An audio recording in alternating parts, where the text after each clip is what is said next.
everyone. Today we have our another new episode, and we will discuss on the future of urban agriculture. We have our world famous speaker, Mr. Rob, and Madam Ali Rice. Mr. Rob, what you want to discuss about the future of urban agriculture? Well, sure. Urban agriculture, the idea of being able to grow a lot of what it is you consume within the community that consumes it, has a number of interesting advantages. One, it's educational. The often when kids grow up in cities, they don't really know where their food comes from or how it's made. Too often I've seen, and while it's humorous, it's also pretty sad. The kids just don't understand how food is created, and even adults don't understand the benefits of eating different kinds of food and getting away from processed food and eating more natural foods for both health and longevity. So when you're able to grow food within a community, you can convey the information about that food. First, you're growing it with your own hands, and the health value of the food and the exercise you get growing the food are beneficial to the community because a lot of people don't get out as much as they should. The other issue is it allows for a certain amount of self-sustainability within the community. If there's a problem that addresses transport, for instance, the pandemic did some pretty horrible things to transport and keeping supermarkets staffed, then your community can cover the food supply, at least a certain part of the food supply itself, and it doesn't drop into crisis. Another thing that localized farming does is it removes transport cost, and transport cost for food is a good chunk of the food cost, particularly when food needs to be refrigerated. And there are ongoing issues that it sort of addresses. So, for instance, fresh squeezed orange juice isn't fresh squeezed. It is generally processed in bulk, frozen, and it loses much of its vitamin value in the process. And so, it's the same with a lot of other foods that are over processed and where the nutritional value is removed. And if you can grow that food or produce that food locally, then you don't incur that transport cost, both the physical cost of moving the food and then the cost in removing a lot of the health benefits of the food, because you have to process that food to allow it to go through transport, because sometimes it can take, days or weeks for a food to go from where it's grown to who consumes it. And then finally, you can do things when you produce food locally to control that food quality. In other words, what pesticides are being used, so what fertilizer is being used. Now, you do have to watch that both of those things can provide pollutants that can get into groundwater.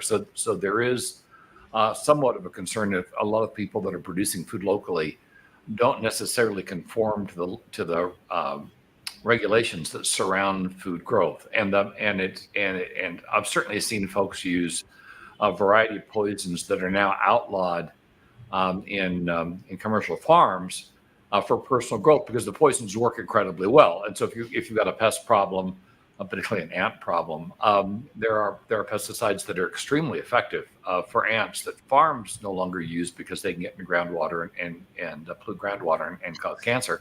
But individuals will use it, and also when you're talking about pesticides, a lot of them are very carcinogenous, and so the handling procedures that you have to use with those pesticides are often not communicated to local growers, and so they're using pesticides and things like Roundup for weed control that have extreme health risks if they're handled improperly. And so a negative to localized growing is often the people doing the growing are not educated and how to grow things properly, and particularly not how to handle chemicals properly. And so if they introduce chemicals, it can become a health problem for the community if somebody isn't going through the trouble of actually educating themselves on the handling and control of these chemicals. So there are some potential downsides, but generally the upside is that it helps inform the local populace on the food. It allows localized control over the quality of the food. It removes a lot of transport costs,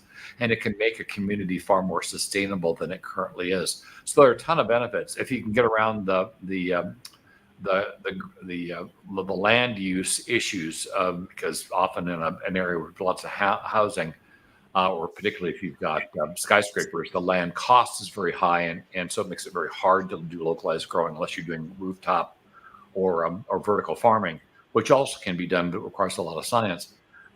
There are those other issues, but in general, it can be very beneficial for the community if it's done smartly, if people educate themselves on how to do it properly, and if the community shares in the result at a community scale. And those are my opening remarks. Thank you. Madam Ali Rice, my questions to you: how might advancement in technology influence the scalability and efficiency of urban agriculture in coming decades? Yeah, well, definitely it reduces the carbon footprint and it enhances the local ecosystems as well. I've always lived in a rural area as well, so the idea of living in a city is pretty horrendous to me. So I think the thing is, if they can kind of utilize green spaces and make vertical farming something that's that's generally used, I think it benefits everyone. So it brings pollinators in, it kind of improves well-being. Definitely if there's community situations so that they're sharing the facility, and it kind of brings communities together. And I know since 2020 there's a massive problem with people that have been isolated, much more so than there was before. So I think kind of it's another way of bringing a community together, having a shared goal and something that's kind of works individually and is a shared process as well. It definitely I think so when you do things like that, I would say that it's a great opportunity to discover ways of doing things environmentally in an environmentally conscious way. So there aren't all kinds of chemicals and things used. And some of the research that I did, they were saying that essentially if you're using organic waste to compost, then you can use that compost to so it's nutrient rich soil that you're using. So there's kind of a circular economy to it. And some of the vertical farming that I was looking at, I didn't realize that you could vertically farm bivalves like mussels and oysters and clams. So there's quite innovative ways of farming other things that aren't just plants as well. And definitely in the UK there's been a massive push probably in the last 10 years to go more and more plant-based. And in the last probably 5 years, even people that are kind of staunch meat eaters don't worry about having plant-based meals as much. So I think that generally we're much more aware and conscious. And for me, I'm predominantly vegetarian anyway, but for me, most people, if they had to kill their meat that they ate on a plate, there'd be very few people that would be able to do that. So I think the urban farming tends to give you more kind of conscious appreciation, as Rob said, about how food grows and the kind of time it takes and the care it needs, and that that kind of. So the thing is, there's some things that obviously grow very quickly. We live quite close to Evesham actually, and asparagus is one of the things that grows in the fields out here. And essentially that grows I think it's like 3 or 4 centimeters in a day. So you can almost see it growing, it's so quick. And so I think the thing is, if people have the expertise and they know what to grow and there's kind of nutritional value to it, it's a great idea to kind of bring that into, new development, so that there's innovation and what comes with the development when the new infrastructure's brought in. So it's one of the things that kind of brings a bonus to to what's already there. So I think it's a really good opportunity to do things differently. And my favorite places to be when I go into cities are parks and those greenways. I know that if you've got trees in a city, it keeps, or any kind of green areas, it keeps the temperatures much lower. So I think kind of those green spaces, even if they're amongst, huge skyscrapers and things, have huge value, to well-being, and, nature kind of finds its way through if you let it. So I think it's a really good way to not be removed from nature completely as well. Thank you. Mr. Rob, my next question is to what role will sustainable practice play in shape in the future of urban agriculture? Well, farming, and I used to own one. Grew up on a ranch and farm. The farming is a very low margin business. It's got fairly significant labor problems. Often doesn't have the money it needs to automate. And to a large extent lives off of government subsidies. And sustainable farming, vertical farming, that'd be one of the sustainable methods. Though you could do sustainable farming on traditional open farms, adds cost. And so when you're talking about a very low margin business and one that is extremely cost constrained, moving it to a more costly system is somewhat problematic, unless the government subsidies are brought forward to cover those extra costs.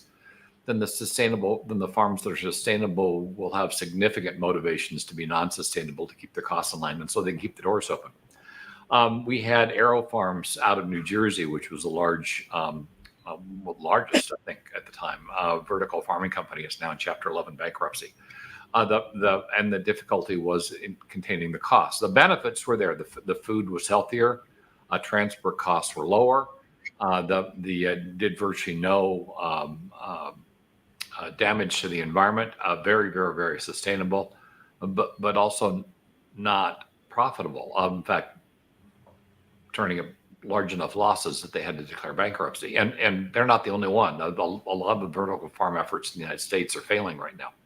And it back to cost. Now, offsetting that is high automation and robotics, and that equipment is being developed. It just doesn't completely exist yet. And don't get me wrong, the initial investment in robotics for even a vertical farm, though you can now get autonomous tractors. It turns out it was a heck of a lot easier to build an autonomous tractor than it was to build an autonomous car. And you can build autonomous tractors, and that lowers your labor costs. And of course, one of the other problems is so often, I mean, we don't talk about this very often, so often farms were staffed by immigrant labor, illegal immigrant labor, and it was very cheap. And so that allowed them to produce the crops at very low margins. That's why in the United States, the vast majority of slavery was on farms, because again, cheap labor, because farms even back then were very low margin businesses. And so if you get labor for next to nothing, you could make it work. As soon as you started, paying people to do it, margins went south, and a lot of those farms turned out going under.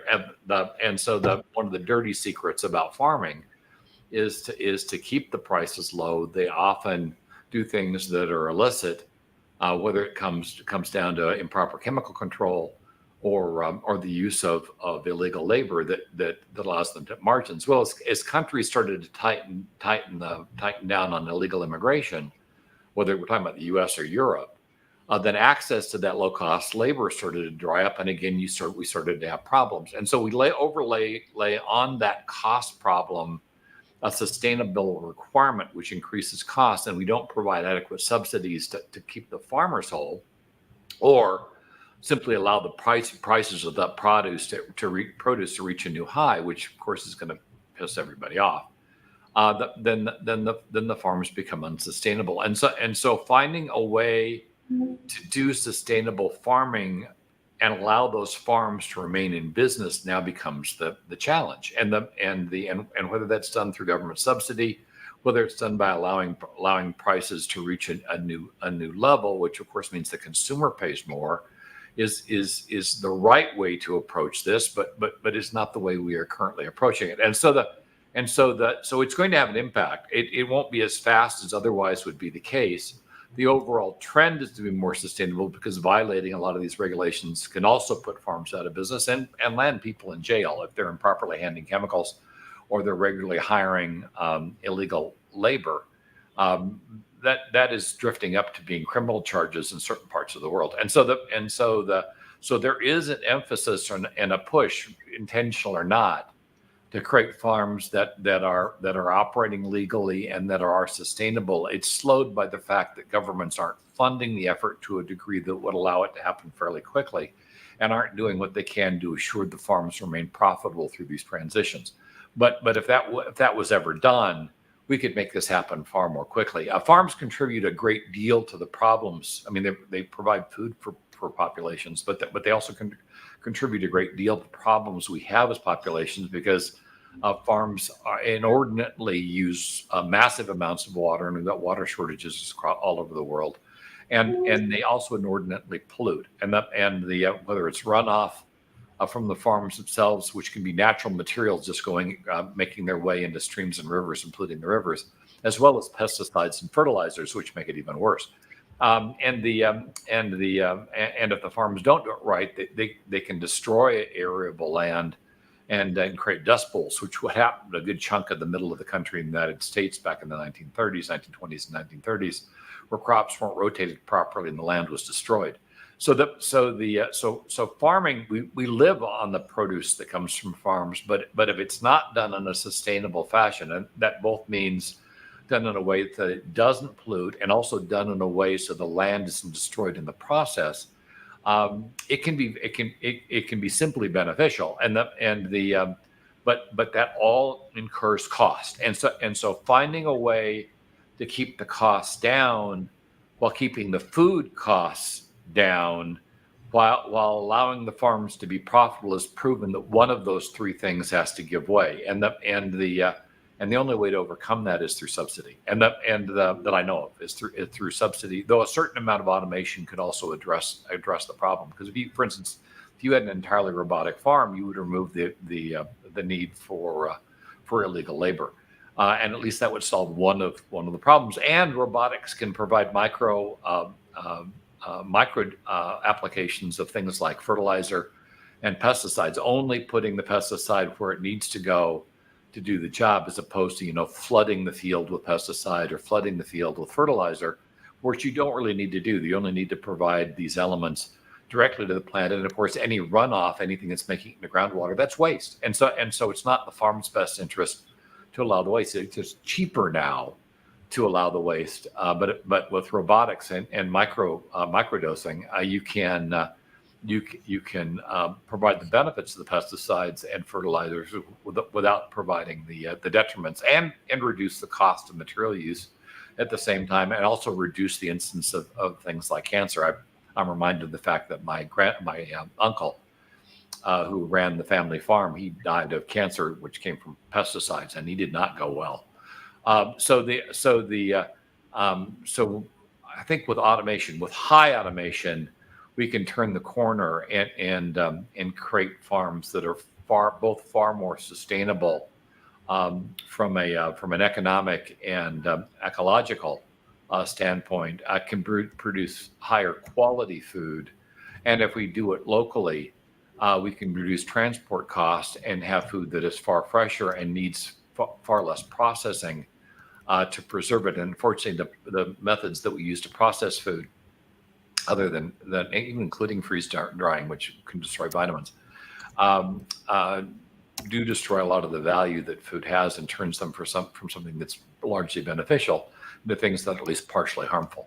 So the trend towards sustainability, I think, will eventually create a much healthier food source, and will drive things like localized farming and vertical farming, but are predicated on government subsidies, at least initially, and eventually on extremely high automation that can address the ongoing costs of producing the food, and including transport, because you can automate transport, and make farms both more profitable and more sustainable, almost at the same time. And so that would be the future I'd be looking for, is the combination of technology and government subsidies, turning farms into things that are far more beneficial, and also because we have to allow the farmers to be profitable, far more profitable, unless you simply want to nationalize the farms and make the farms a government practice.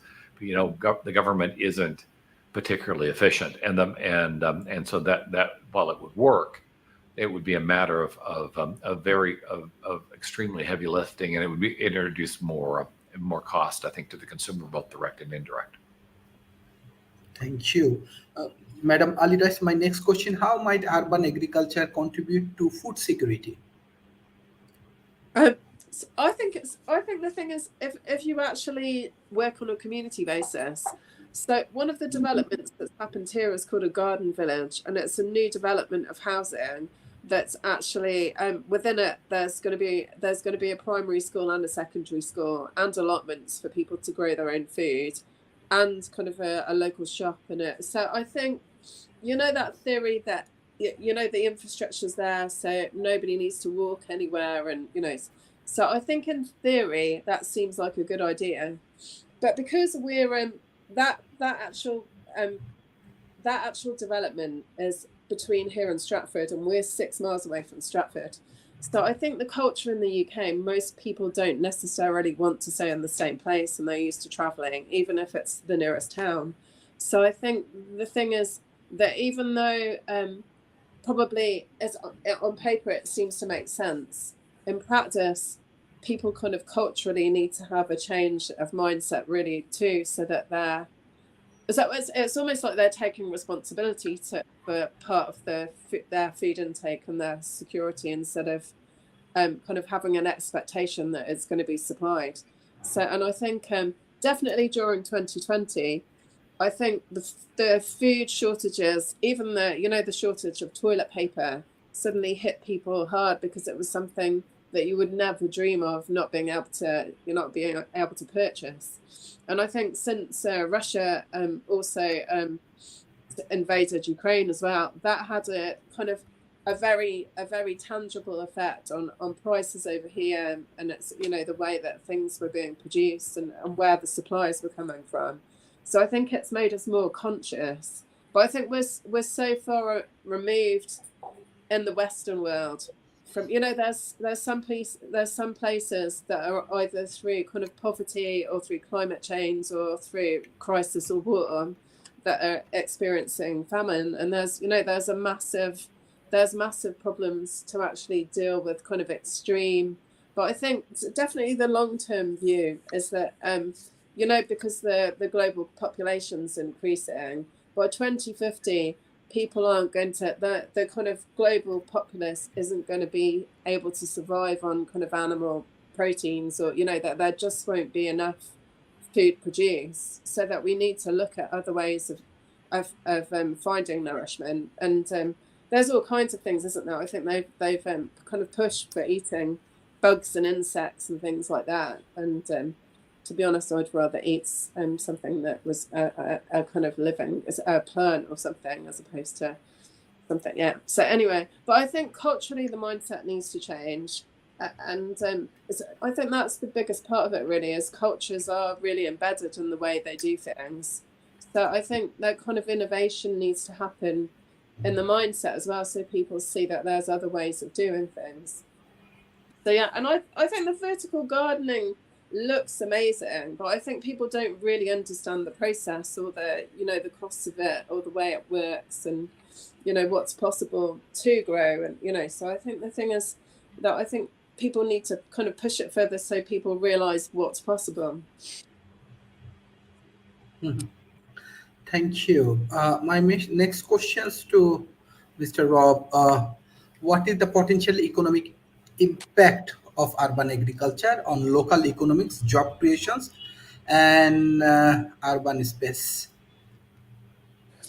Well, so right now it's relatively minor.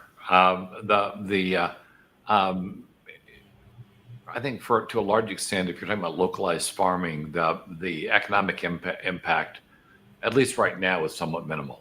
It's not at a scale where it's making a huge impact, but that could scale up. I think it's more case of availability and educating the local populace on how food is made, and giving them a certain amount of control over the food.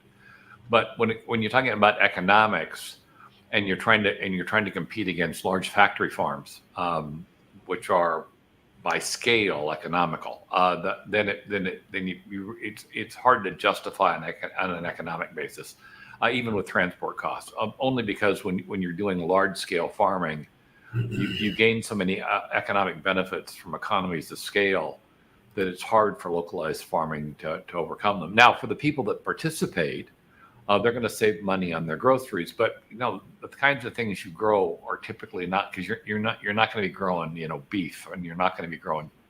You can grow chicken. I guess you could do localized chicken farming, especially with regard to eggs.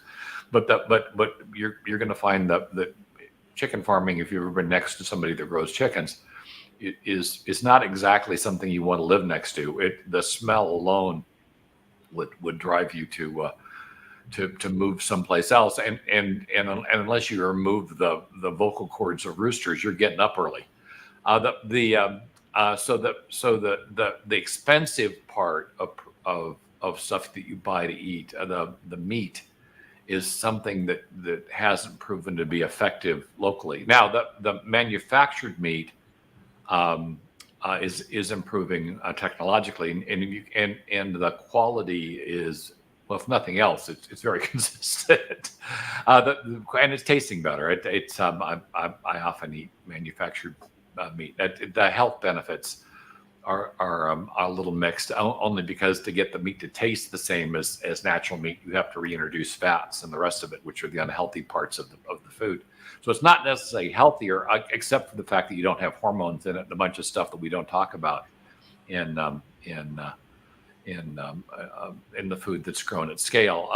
So there is actually potential to create good tasting meat in factories that is healthier, potentially substantially so than naturally grown meat. But it's hard to do ranching in cities, and honestly, other than creating the food in factories, artificially, I'm not sure you could do beef in community, in some type of a community nature, that you need a lot of arable land to let the cows roam.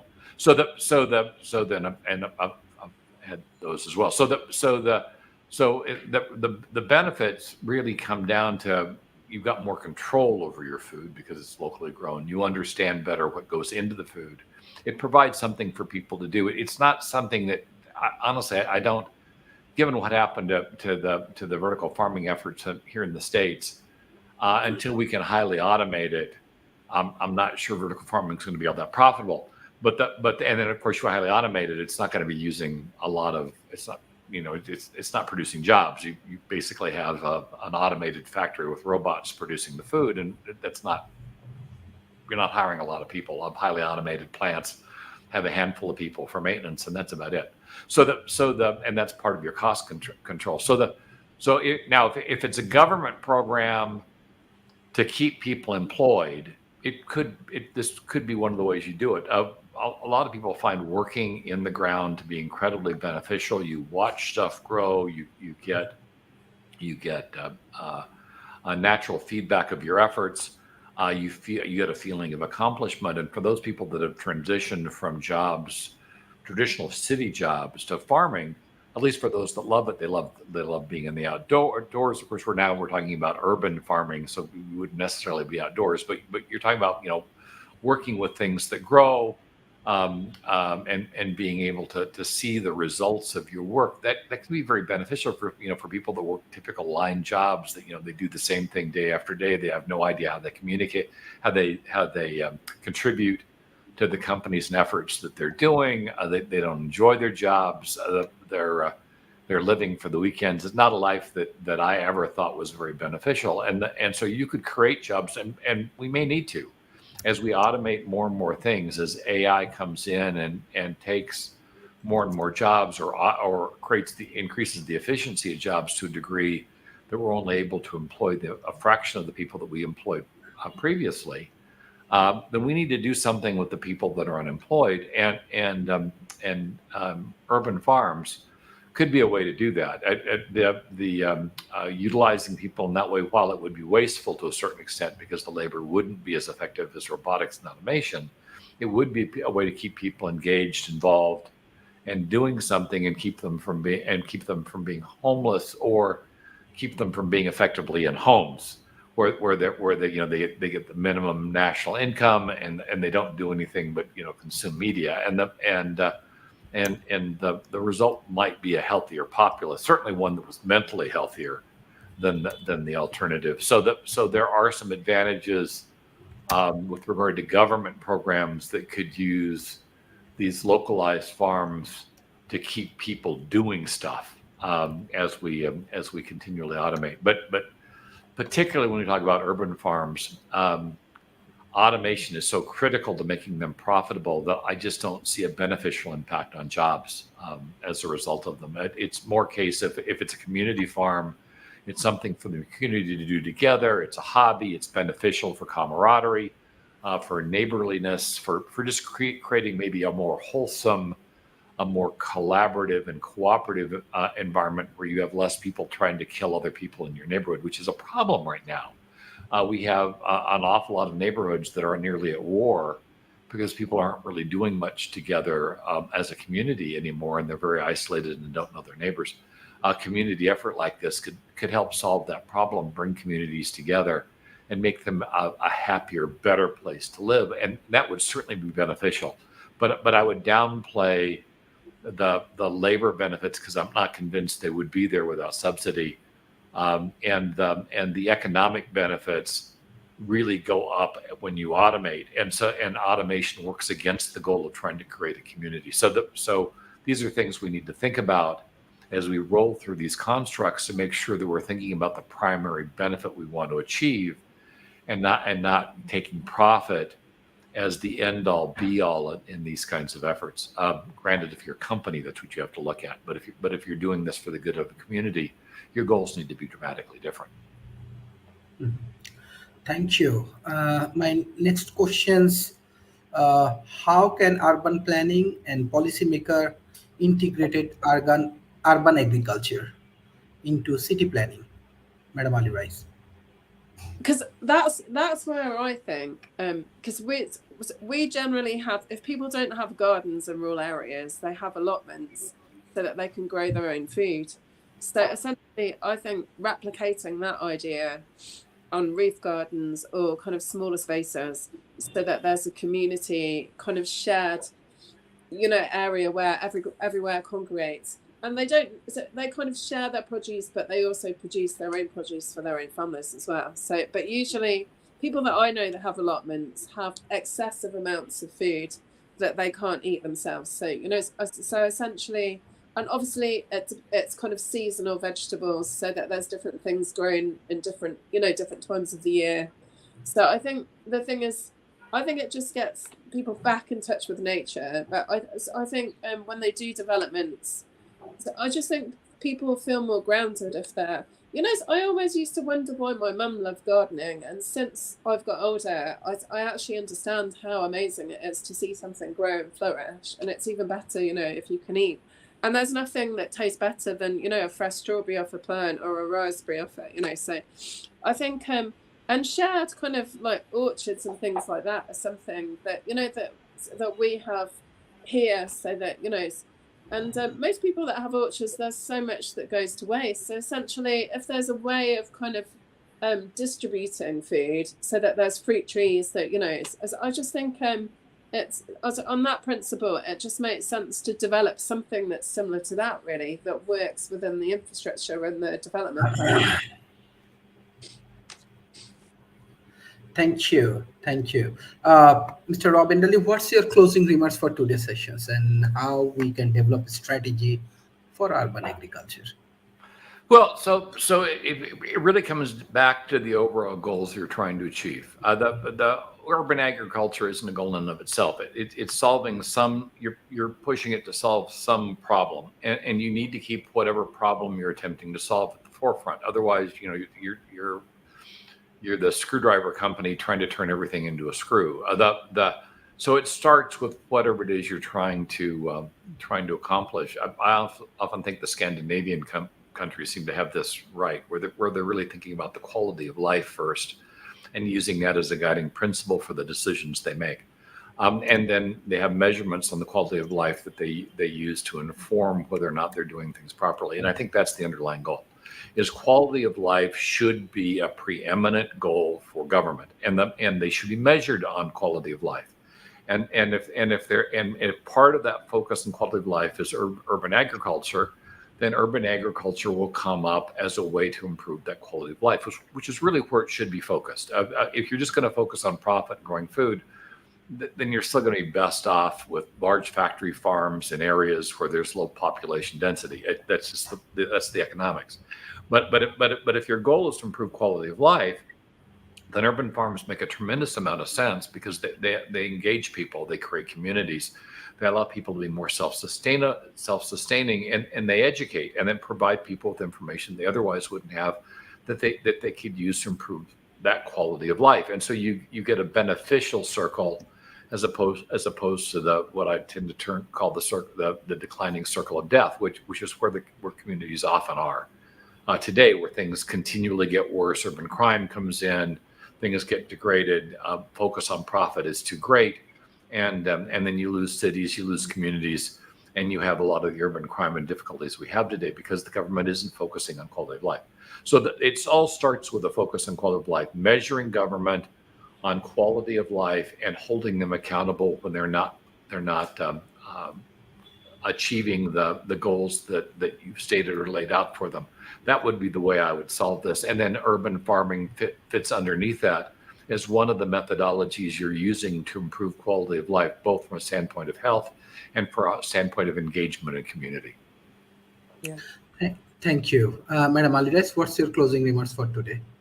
Yeah, I kind of echo what Rob said, actually, because one of the things I think that we've always worked on arts projects that actually go in consultation, and it's the best way of doing something to actually bring people in and be engaged is to give them a voice.